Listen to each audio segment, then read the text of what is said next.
On the afternoon of Thursday, July 6, 2017, the Doylestown Police Department in Pennsylvania, USA received a call reporting a crime. The caller was Mr. Richard, the grandfather of a young man named Jimmy, 19 years old. He was worried to report that his grandson had suddenly gone missing. Jimmy's family circumstances were quite unusual. His father had abandoned the family before he was even born. His mother struggled with drug addiction and mental illness, leaving her unable to care for her son. From a young age, Jimmy was taken in and raised by his paternal grandparents. Despite lacking the care of his biological parents, Jimmy grew up to be an exceptional young man. He was academically gifted, sociable, always enthusiastic about community activities, and was regarded by friends and teachers as someone with a bright future ahead. However, during his first summer break from college, Jimmy mysteriously disappeared. Around 6 p.m. on Wednesday, July 5th, he told his grandfather that he was going out to meet friends for dinner at a fast food restaurant near home, promising to return soon. But by 2 a.m. the next day, Jimmy still hadn't come home. His phone was unreachable, causing his grandparents to fear something terrible had happened. Jimmy's grandmother had been texting him throughout the night in her worry, but received no response whatsoever. When Richard reported the case, police initially showed little concern. They believed that a young college student not coming home overnight was perfectly normal. Perhaps he was out partying, drinking, or simply didn't want to be supervised. In their experience, these types of missing person cases were usually just going somewhere for a few days before returning home on their own. But this time, police had misjudged the situation. A day passed with still no news from Jimmy. His phone remained off, not responding to any messages. His car sat untouched in the garage, never having been used. Only then did police begin to realize this might be a serious missing person case and started investigating earnestly. They began reaching out to Jimmy's girlfriend and close friends he had contact with, but no one remembered seeing Jimmy on July 5th. His grandparents also didn't know who had picked him up that evening, if anyone had. With no witnesses left to question, police decided to shift focus to tracking Jimmy's last phone signal, hoping to trace where he had gone before disappearing. The tracking results showed Jimmy's last phone signal appeared in the Springfield area, a town about 1 hour and 19 minutes drive from his grandparents' home. This immediately caught police attention, because if Jimmy had simply gone out for dinner nearby, there was no reason to travel that far. They began to suspect that something sinister might have happened to Jimmy that evening. Immediately, police forces were mobilized to coordinate with Jimmy's family and friends in organizing a large-scale search around the Springfield area, hoping to quickly find traces of him. But while the search campaign had yet to yield results, a new and completely unexpected development occurred. Just one day after Jimmy's disappearance, on Friday, July 7th, 2017, police received another case. Dean, a 19-year-old young man, had also suddenly vanished. Dean lived in the small town of Middletown, Pennsylvania. From childhood, Dean loved adventure and was passionate about outdoor activities, especially scooters and motorcycles. During high school, Dean didn't have good academic performance. He had multiple prior arrests for assault, drug possession, driving under the influence of drugs, and other offenses. On the evening of July 7th, 2017, Dean went to dinner with his father Anthony at a sushi restaurant. After returning home around 7 p.m., Dean told his father he was going out to meet a friend and would only be gone briefly, less than an hour before returning. In fact, Dean was scheduled to work a night shift that evening, but like Jimmy the day before, he left and never came back. Dean's phone quickly went dead, not answering any messages. When Anthony saw that his son didn't go to work and had completely lost contact, he began to feel something was wrong. He immediately called the police. In his statement, he recounted that when Dean said he was going out, Anthony was busy cleaning dirty clothes in the basement. At that time, he asked Dean who he was going to hang out with, but Dean didn't specify, only vaguely answering that it was a friend who lived nearby. Within just 2 days, 2 young men had consecutively disappeared without leaving any trace. This put police in an extremely tense situation. However, the troubles didn't stop there. Also, on the evening of July 7th, around 6 p.m., Mark, a 22-year-old young man, told his father that he was going out to meet his friend Tom. Tom and Mark were high school classmates and very close friends. They worked together at Mark's father's construction site. But like the two previous missing young men, Tom and Mark, after going out together, didn't come home that night. The next day, July 8th, when both failed to show up at Mark's father's construction site, Tom and Mark's parents called the police. Tom, 21, came from a single-parent household and lived with his mother. From childhood, Tom had diabetes and needed regular insulin injections. However, he was very understanding, knowing his mother's life wasn't easy, and often helped her care for his two younger sisters. After graduating high school, Tom briefly studied architecture in college, but ultimately chose to drop out, and starting in 2015, began working with his best friend Mark at the construction site. After compiling information from 4 consecutive missing person cases, police noticed several disturbing anomalies. Besides Mark and Tom being best friends, the other 3 victims, Jimmy, Dean, and Tom, didn't know each other at all. Moreover, they lived scattered across different areas, Jimmy in New Hope, Dean in Middletown, Tom in Plumstead, and Mark residing in Pennsburg. There was no clear connection between them geographically or personally. However, there was one very striking commonality. All victims were young men aged 19 to 22, and their disappearances occurred within less than 48 hours of each other. Particularly on July 7th, 3 people went missing in just one evening. Immediately, this mysterious disappearance case quickly appeared on the front pages of local newspapers, television, and social media. Local police, coordinating with hundreds of volunteers, conducted a large-scale search campaign around the areas where the victims lived. At the same time, the Federal Bureau of Investigation, FBI, and state investigative agencies quickly joined the case, elevating it to an entirely new level. Through tracking the phone signals of the 4 victims, police discovered an important clue. Dean's last signal appeared at a large farm near the town of Doylestown. This was an area with sparse population, isolated households, desolate terrain that was difficult to access. Faced with clear suspicious signs, police immediately mobilized large forces and conducted searches around this area. Fortunately, just one day later, the investigation had a breakthrough. In the early morning of July 9th, 2017, at 2:10 a.m., a police officer on patrol discovered Mark's Nissan parked at Peddler's Village Shopping Center, a location just minutes' drive from the farm. Immediately, police cordoned off the scene and began collecting evidence from the vehicle. 2 hours later, around 4 a.m., the police team searching around the farm area discovered Tom's Nissan Maxima parked in the garage behind a residence house. Although the car was locked on the garage wall, they found insurance papers and car keys hanging ready. When they opened the door to check inside the vehicle, police discovered various diabetes medications belonging to Tom, including insulin. Immediately, police shifted their investigation focus to the owner of the properties related to this farm area. After investigation, police discovered that the property next to this farm belonged to a married couple, Antonio and Sandra. This couple was known for being wealthy in the local area. By the time the case occurred in 2017, they had expanded the farm's area from over 60 acres initially to nearly 90 acres through multiple purchases and sales. Several properties near the farm were also bought by the couple. These included property number 6701 near the farm and property number 2827, where police discovered Tom's car.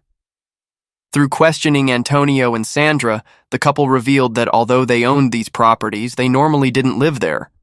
Properties 6701 and 2827 were actually where their son, 20-year-old Cosmo DiNardo, was living. Cosmo DiNardo was born on January 21st, 1997, the eldest son in the family. As a third-generation wealthy heir, Cosmo had lived in luxury from childhood. The family's wealth meant he attended private school from elementary age. In high school, he attended the same school as Jimmy and was 1 grade ahead of him. Although the two were Facebook friends, they weren't actually very close. According to descriptions from several high school classmates, during high school, Cosmo not only achieved academic excellence, but was also outstanding in sports. However, regarding character, Cosmo couldn't be praised. He often befriended girls on Facebook, sending harassing and flirtatious messages with very crude language, and Cosmo had violent tendencies. A friend of his revealed that from age 14, Cosmo had begun boasting to people around him that he would go kill people, especially those who owed money and wouldn't pay. Cosmo had engaged in sudden and dangerous violent behavior. Once at a shopping center, he charged in and punched two strange men simply because they tried to talk to his girlfriend. This wasn't the first time Cosmo showed aggressive behavior, but starting in 2015, his life began an unstoppable downward spiral.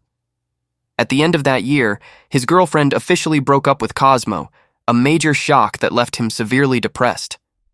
In his disappointment, he applied to join the U.S. Navy, but for various reasons, Cosmo's application was rejected. The consecutive failures in romance and future direction caused his mood to deteriorate daily. Soon after, Cosmo began suffering from severe depression, psychological disorders, and erratic emotional changes. At times, he even refused to eat, paranoid that his own mother was poisoning his food. Nevertheless, after his military plans failed, Cosmo tried to find new goals in academics. Thanks to his outstanding high school performance, he received a scholarship from Arcadia University in biology. Initially, Cosmo appeared enthusiastic about the university environment. He once shared that he hoped to participate in a student exchange program in Europe, and after returning, hoped to become a dentist. However, shortly after entering university, Cosmo's mental condition suddenly deteriorated. He often became angry for no reason, was abnormally irritable, didn't get along with classmates around him, and broke into arguments multiple times. After the university issued disciplinary warnings, Cosmo still refused to change. Before finishing his second semester, he was expelled from university in fall 2015. After being expelled from university, Cosmo still wouldn't give up, repeatedly sneaking back to school to continue harassing others. In 2016, Cosmo was going through the worst period of his life. At this point, he had no love, no education, and was despised by everyone around him. He only had uncontrollable rage and unsolvable mental problems. After being expelled from university, with nothing to do at home, Cosmo gradually became obsessed with guns and drugs. He boasted on his Facebook that he had now switched careers to firewood, in slang, a synonym for drugs. Cosmo began illegally cultivating and growing cannabis on the farm, then selling it to local young people. What he liked to do most was, after enjoying drugs, taking guns to hunt throughout the farm. A female neighbor reported that Cosmo often wore camouflage, carried hunting rifles to hunt squirrels, rabbits, and small animals around the area. She felt Cosmo was a scary child who made people uneasy. Besides hunting, Cosmo also liked racing on the farm. He would drive the family's four-wheel all-terrain vehicle at breakneck speeds throughout the 90-acre farm. Consequently, not long after, Cosmo crashed while racing. Unfortunately, when he fell, the vehicle also rolled over onto him. Because the accident occurred when no one was around, Cosmo was pinned under the vehicle in the farm's grass for over 30 hours. This accident caused multiple bone fractures and brain hemorrhaging for Cosmo. Worse still, his frontal lobe was also damaged. After surgery, although he recovered, his mental problems didn't improve at all. When he learned he needed hospitalization for treatment, Cosmo's emotions completely lost control. He refused to admit he had mental problems and stubbornly wanted to leave the hospital. After his mother, Sandra, tried to stop him, Cosmo not only bit her hand, but also punched his own mother. When police arrived, Cosmo screamed that his mother was a Russian spy and was carrying listening devices on her. Over 5 months, Cosmo was admitted to psychiatric hospitals 3 times. As a mother, Sandra had tried very hard to get treatment for her son. After seeing many specialists and visiting many major hospitals, Sandra finally decided on November 3, 2016, to have Dr. Christian from the University of Pennsylvania become Cosmo's primary treating physician. After diagnosis, Dr. Christian determined that Cosmo suffered from paranoia, bipolar disorder, and schizophrenia. After several months of treatment, Cosmo's condition temporarily stabilized. But as a mother, Sandra then made a major mistake, allowing Cosmo easy access to guns and ammunition. As someone suffering from paranoia and schizophrenia, after Cosmo obtained guns, evil intentions began to emerge in his heart. After learning that Cosmo was a resident there, police came to question him around 2:30 p.m. that day. Faced with police interrogation, Cosmo claimed he wasn't involved in the disappearances, saying that during the time frame when the cases occurred, he had only met Dean among the four people. According to Cosmo's statement to police, around 6 p.m. on July 7, 2017, he was the one who drove to Dean's house to pick him up to hang out. On the way, Dean said he wanted to stop by the Lahaska area because he had a transaction with friends there. However, Cosmo didn't want to go along, and the two had an argument. Cosmo claimed that in anger, he stopped the car in the middle of the road before reaching the destination and told Dean to get out. After that, Cosmo continued driving alone to Washington Crossing to fish, while where Dean went, he had no idea. However, this story sounded very unreasonable and had many contradictions, immediately making police suspicious. With these abnormal signs and clear connection to Dean's disappearance timeframe, Cosmo quickly became the prime suspect in the case. When searching Cosmo's residence, police discovered multiple handguns and a rifle, while Cosmo had no weapons permits. Based on the charge of illegal weapons possession, police proceeded to arrest Cosmo to buy more time to continue the investigation. At the same time, they requested the court set bail at $1 million to prevent Cosmo from having the opportunity to leave jail during this critical phase of the investigation. What police didn't expect was how wealthy Cosmo's family was. Right after Cosmo's arrest, the family quickly posted bail, and within the same afternoon, Cosmo was released and taken home. Everything happened too quickly, making police feel worried and unable to overlook the possibility that Cosmo might escape. Meanwhile, on the same afternoon of July 13th, another group of police received an important clue from one of Cosmo's friends. This friend reported that on July 8th, around 5 p.m., he had received a call from Cosmo. In the call, Cosmo said he had a used car and was willing to sell it cheaply for just $500. After the two met, Cosmo's friend saw the vehicle and recognized it as a 1996 Nissan Maxima with license plate KPG 8879. Notably, this very car was later discovered by police and confirmed to belong to Tom, one of the missing victims. This friend's testimony basically confirmed that Cosmo was involved in Tom's disappearance. When checking data from all police vehicles operating during the time frame of the incident, police unexpectedly discovered an extremely important clue. One of the patrol cars was equipped with an automatic license plate reader right on the evening the incident occurred. Specifically, at 7:49 p.m. on July 7, 2017, the license plate reader on the police car scanned plate ZFZ0742, belonging to a black 2016 Ford pickup truck registered to Cosmo DiNardo. What caught police attention even more was that just seconds later, the system again recorded the license plate of the Nissan belonging to Tom, one of the missing victims. GPS location data showed that both vehicles, Cosmo's and Tom's, appeared at the same time on Street Road, right near Peddler's Village Shopping Center. Notably, this was also the parking lot where police had discovered Mark's car in the early morning of July 9th. When connecting all the data, police made a definitive assessment. On the evening of July 7th, Tom and Mark had driven following Cosmo's vehicle, and all three had gone to Cosmo's house together. Right after receiving the search warrant, police immediately proceeded to inspect house number 2827, where they had previously discovered Tom's car in the garage. However, after assessing the situation, they quickly shifted investigation focus to property number 6701, another house in the same area, along with the 90-acre farm located behind this property. Law enforcement forces, including local police, state police, and FBI agents, coordinated to deploy a large-scale search campaign.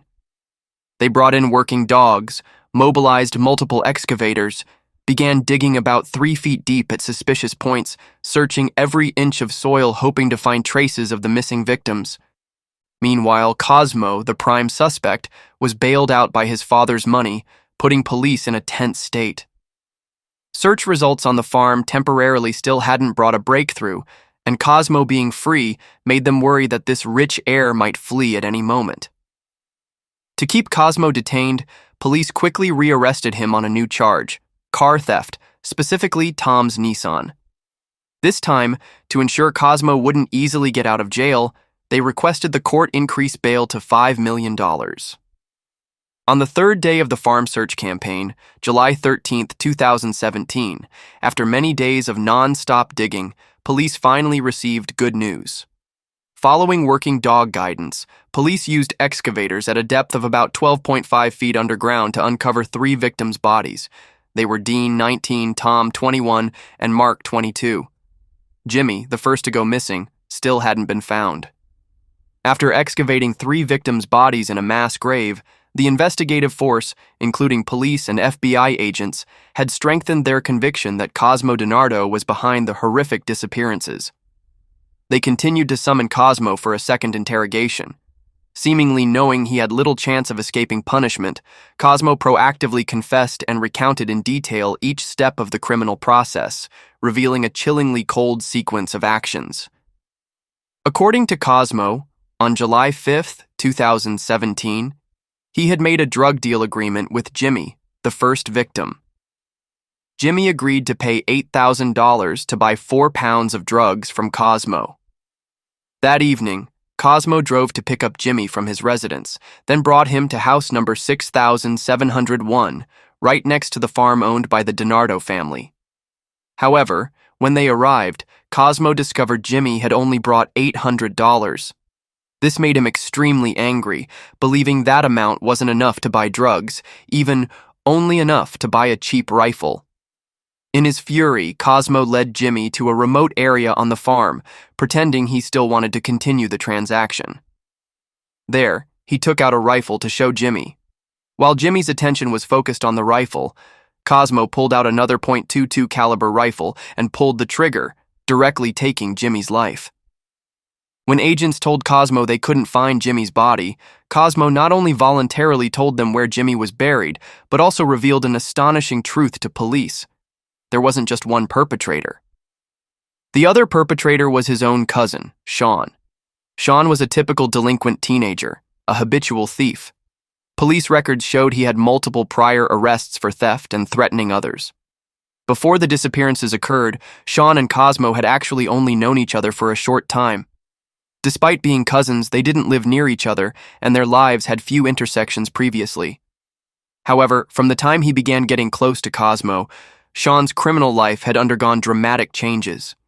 From an unknown petty thief, he had been upgraded to become a true killer. On July 7, 2017, Cosmo and Dean had agreed to carry out a drug transaction, with Dean willing to buy 1/4 pound of drugs from Cosmo for $700. That evening, Cosmo and his cousin Sean drove to Dean's house, and on the way, they had already discussed robbing Dean's money rather than simply conducting a drug transaction. Cosmo had given Sean the handgun he stole from his mother, Sandra. When they arrived, Sean picked up Dean, and the 3 drove together to house number 6701, next to the DiNardo family farm. However, when they arrived, Sean hesitated and temporarily backed down, afraid to act. He couldn't decide whether he should participate in this crime. During Sean's interrogation, although he admitted to being the shooter, he claimed he had no other choice. Sean said Cosmo had forced him, and if he didn't shoot, Cosmo would directly kill him, even his entire family. After dealing with Dean, Cosmo found a blue tarp in the warehouse. He and Sean tried to drag the dead Dean out of the warehouse. Unexpectedly, while dragging, a nail on the ground tore the tarp. Cosmo immediately drove the farm's excavator over, directly scooped up Dean, then dumped him into the giant oven on the farm. After that, Cosmo took a bottle of gasoline, poured it over the victims' bodies, and lit them on fire, then covered the oven. When this work was completed, Cosmo told Sean that what had just happened was only the warm-up for the next plan. He also revealed that in half an hour, there would be another transaction. Cosmo gave Sean the gun, telling him to lie in ambush on the farm, while he alone drove to Peddler's Village. Cosmo planned to meet Tom, then lead Tom to the farm to continue the drug transaction. However, Cosmo couldn't have expected that this time, Tom didn't come alone, but with his best friend Mark. Seeing the situation change, Cosmo quickly altered his plan. He asked Mark to park at the shopping center parking lot at Peddler's Village, while Tom would drive, carrying Mark following Cosmo's vehicle, and all three would go to Cosmo's house together to continue the transaction. This was precisely when their license plate information was recorded by the automatic license plate reader on the police car. This time, Cosmo didn't directly take them to number 6701, but first went to house number 2827. Here he told Tom to park, then told Tom and Mark to get in his vehicle, and the three went together to number 6701 next to the farm. However, as soon as they got out of the car, Tom and Mark sensed something was wrong. After killing the two, Cosmo and his cousin again stuffed Tom and Mark into that giant oven. Now this oven was very crowded, packed with 3 people. Like before, they poured gasoline, lit the fire, covered the lid, and performed another human barbecue. While burning, Cosmo dug a hole 12.5 feet deep on the farm, then together with his cousin buried the 3 victims, Dean, Tom, and Mark. A year after the case, on May 16, 2018, Cosmo voluntarily pleaded guilty, thereby avoiding the death penalty. He was sentenced by the judge to 4 life sentences without parole. As for accomplice Sean, although he also pleaded guilty, he pushed Cosmo as the main culprit, saying he was forced by Cosmo. If he hadn't shot then, he might have been the one to die. Police offered Sean a plea agreement. If he agreed, he wouldn't need to go to trial, and the sentence would be 118 years with the possibility of parole after 59 years. Perhaps thinking he wanted to try his luck, Sean rejected the police's plea agreement. As a result, after jury trial in November 2019, they unanimously found Sean guilty of first-degree murder and 2 counts of manslaughter. The judge sentenced him to life without the possibility of parole. In just 3 short days, 4 young men were murdered. No one could understand why he committed these crimes. Was there really something wrong with his mental state? He truly suffered from schizophrenia, paranoia, bipolar disorder, etc. But many experts before trial proved that Cosmo showed no mental health issues during the time frame of the crimes, completely free of mental disorders. This is also why, despite his long history of mental illness, he received no sentence reduction when sentenced. In June 2017, 1 month before the crimes, University of Pennsylvania psychiatric expert Dr. Christian believed Cosmo's condition had improved significantly, so at that time had reduced his medication dosage. In fact, the day after killing the first victim, Jimmy, on July 6, 2017, Cosmo took his mother Sandra's car to see Dr. Christian again. During this follow-up appointment, Cosmo appeared completely normal. The doctor believed his symptoms had completely disappeared, so completely stopped Cosmo's medication and even noted in the record that Cosmo posed no clear risk to himself or others. This was something the doctor never could have expected. The young man he considered to pose no clear risk had just killed Jimmy the day before. 3 years after the case, in 2020, Cosmo's mother Sandra sued the University of Pennsylvania and the university's psychiatrist Dr. Christian in civil court. She argued that it was the doctor's irresponsible reduction of her son's medication, even eventually stopping it completely, that caused her son's schizophrenia to worsen, ultimately leading to the crimes. This lawsuit lasted 2 years and finally reached the state Supreme Court. Finally, the Supreme Court judges ruled that the University of Pennsylvania and the doctor bore no fault, declaring Sandra lost the case. In May 2020, the families of the 4 victims filed a civil lawsuit against Antonio and Sandra. They argued that it was because this couple failed to properly manage their guns and ammunition that Cosmo was able to obtain the murder weapons, directly causing the massacre. After 3 years of lengthy trial, in May 2023, the victims' families and defendants reached a settlement agreement, but the specific compensation amount was not made public. After the case occurred, society continuously questioned Cosmo's parents. As a mother, Sandra loved her son dearly, continuously taking him for medical treatment, continuously trying various treatment methods for him. But it's incomprehensible why, knowing Cosmo's condition fluctuated between good and bad, she and her husband Antonio still allowed their son access to guns and ammunition, access to drugs. What are your thoughts on this case? Please share in the comments below. Thank you for watching and see you in the next videos.